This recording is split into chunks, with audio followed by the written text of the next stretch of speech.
உங்கள் தந்தி1 தொலைக்காட்சியில் காதலும் கலகலப்பும் நிறைந்த ஒரு புத்தம் புதிய ஃபேண்டசி தொடர் ராஜா ராணி தினமும் இரவு 8 மணிக்கு.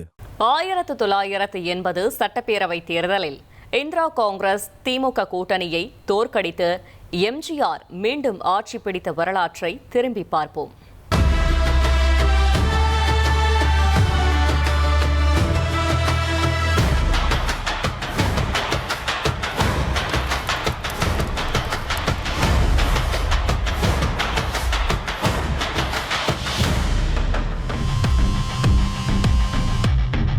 ஆயிரத்து 1977 தமிழகத்தில் நடைபெற்ற சட்டப்பேரவை தேர்தலில் எம்ஜிஆர் தொடங்கிய அதிமுக வெற்றி பெற்று ஆட்சி அமைத்தது.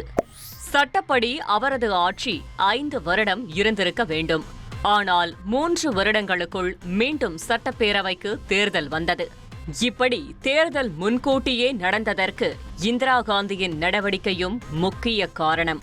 நெருக்கடி நிலையை அமல்படுத்திய பிறகு 1977 நடைபெற்ற நாடாளுமன்ற தேர்தலில் இந்திரா காங்கிரஸ் தோல்வியை தழுவியது. அப்போது மத்தியில் ஆட்சி அமைத்த ஜனதா கட்சி காங்கிரஸ் ஆண்ட 9 மாநிலங்கள்ல அரசாங்கத்தை கலைச்சுது. ஆனா ஜனதா கட்சி அரசாங்கம் 1979 கவிழ்ந்து விட்டது.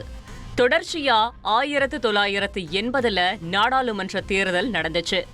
இதுல ஹைலைட், தமிழகத்துல நாடாளுமன்ற தேர்தல்ல இந்திரா காங்கிரஸோட திமுக கூட்டணி வைத்தது.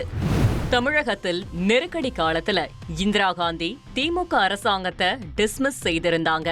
ஆனாலும் இந்திரா காந்தியோட நெருக்கடி நிலைய கடுமையா எதிர்த்து இருந்த திமுக 1980 நாடாளுமன்ற தேர்தலில் இந்திரா காங்கிரசுடன் கூட்டணி வைத்தது. தேர்தல்ல இந்திரா காங்கிரஸ் திமுக கூட்டணி வெற்றியை வசமாக்குச்சு. தொடர்ச்சியா மத்தியில ஆட்சிக்கு வந்த இந்திரா காந்தி எம்ஜிஆர் அரசாங்கத்தை டிஸ்மிஸ் செஞ்சாங்க. நாடாளுமன்ற தேர்தல்ல தோற்று போன கட்சி மாநிலத்தை ஆளும் உரிமையை இழந்து விட்டது என்றார் இந்திரா காந்தி. இதன் தொடர்ச்சியா தமிழகத்துல சட்டசபை தேர்தல் நடந்துச்சு. தேர்தல்ல திமுக இந்திரா காங்கிரஸ் கூட்டணி அப்படியே தொடர்ந்தது. மறுபுறம் அதிமுக இந்திய கம்யூனிஸ்ட், மார்க்சிஸ்ட் கம்யூனிஸ்ட் மற்றும் காங்கிரஸிலிருந்து பிரிந்த கோஷ்டிகளோடு கூட்டணி அமைச்சது. இந்திரா காங்கிரஸ் திமுக கூட்டணியில கடும் இழுபறி நீடித்தது. கூட்டணியில இந்திரா காங்கிரஸ் 114 இடங்கள்ல போட்டியிட்டுச்சு. திமுக 113 இடங்கள்ல போட்டியிட்டுச்சு. அப்போது கூட்டணியில் யார் முதலமைச்சர் வேட்பாளர் என்ற போட்டி நிலவுச்சு.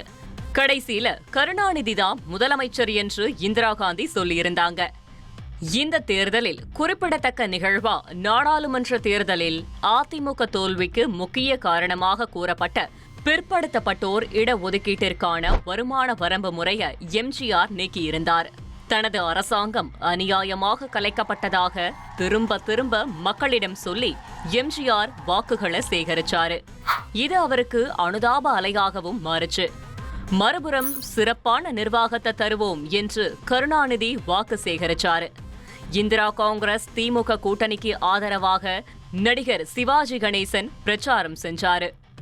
பரபரப்பாக காணப்பட்ட 1980 தேர்தல் முடிவுல 162 இடங்கள்ல அதிமுக கூட்டணி அமோக வெற்றியை வசமாக்கி இருந்தது. அதிமுக மட்டும் 129 இடங்களில் வெற்றியை வசமாக்கி இருந்தது. இந்திரா காங்கிரஸ் திமுக கூட்டணி தோல்வியை தழுவி இருந்தது. திமுக 37 இடங்களிலும் இந்திரா காங்கிரஸ் 31 இடங்களிலும் வெற்றியை வசமாக்கியது. முஸ்லிம் லீக் ஒரு இடத்தில் வெற்றி பெற்றது. தேர்தலில் தனித்து போட்டியிட்ட ஜனதா கட்சி 2 இடங்களில் வெற்றி பெற்றது. எம்ஜிஆரை தோற்கடிக்க இந்திரா காங்கிரஸ் திமுக அமைத்த கூட்டணி தோல்வியில் முடிந்தது. தேர்தலில் வெற்றியை வசமாக்கிய எம்ஜிஆர் 1980 ஜூனில் 2வது முறையாக தமிழக முதலமைச்சராக பதவியேற்றார். உங்கள் தந்தி1 தொலைக்காட்சியில் காதலும் கலகலப்பும் நிறைந்த ஒரு புத்தம் புதிய ஃபேண்டசி தொடர் ராஜா ராணி தினமும் இரவு 8 மணிக்கு.